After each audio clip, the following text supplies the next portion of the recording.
योहन यूदस का जन्म फ्रांस के नॉर्मंडी नामक जगह में 14 नवंबर 1601 में हुआ था।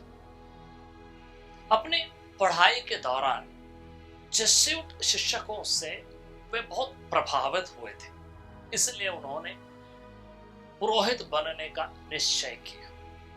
उनके पुरोहिताई अभिषेक 20 दिसंबर 1625 को था। 1627 और 1631 में जब विपत्तियां फ्रांस में आए तो बड़े दिलचस्पी से उन्होंने वहां के पीड़ितों की सेवा की। 1633 से फादर योहन यूदस अलग अलग शहरों में जाकर गिरजाघरों में उपदेश देने लगे। उनके उपदेश देने की खासियत थी, वो हर पल्ली में लगातार 6 सप्ताह तक प्रवचन दिया करते थे।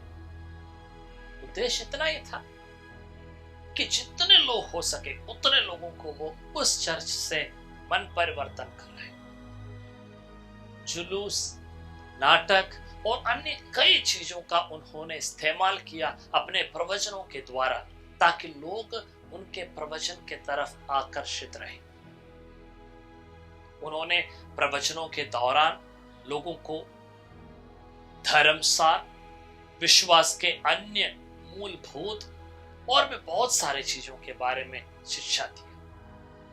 उनके अनुसार जितने बार हम पवित्र ग्रंथ पढ़ेंगे उतने बार हमें नए नए अर्थ मिलते रहेंगे। ईसा मसीह के अति पवित्र हृदय के प्रति उनके इस भक्ति के कारण पुरोहितों के बीच एक मिसाल बन गया था कि हर पुरोहित से उम्मीद किए जाते थे कि वो ईसा मसीह के अति पवित्र दम हृदय के अनुरूप अपने आप को बनाए। 1641 में उन्होंने एक धर्म समाज की स्थापना की, order of the our lady of charity. इस धर्म समाज का उद्देश्य यह था कि जो वेश्याएं पश्चाताप करके सही रास्ते पर आने के लिए इच्छुक थे उन्हें आश्रय थे। 1643 में उन्होंने पुरोहितों के लिए एक धर्म समाज की स्थापना की, कॉन्ग्रीगेशन ऑफ जीसस एंड मेरी। इसका उद्देश्य था कि पुरोहितों को उच्च शिक्षा में मदद करें और पल्लियों को और भी बेहतर बनाए। उनका देहांत 1680 19 अगस्त को हुआ।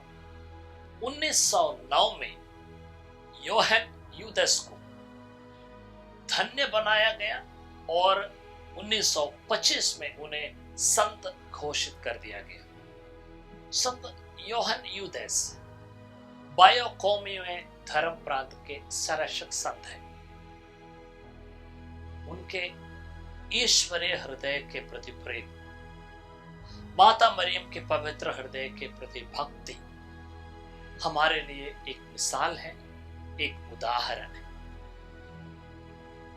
अपने हृदय को दुनियाई चीजों से दूर रखकर ईश्वरीय हृदय के अनुरूप बनाने के लिए, मां मरियम के हृदय के जैसे बनाने के लिए इस महान संत की मध्यस्थता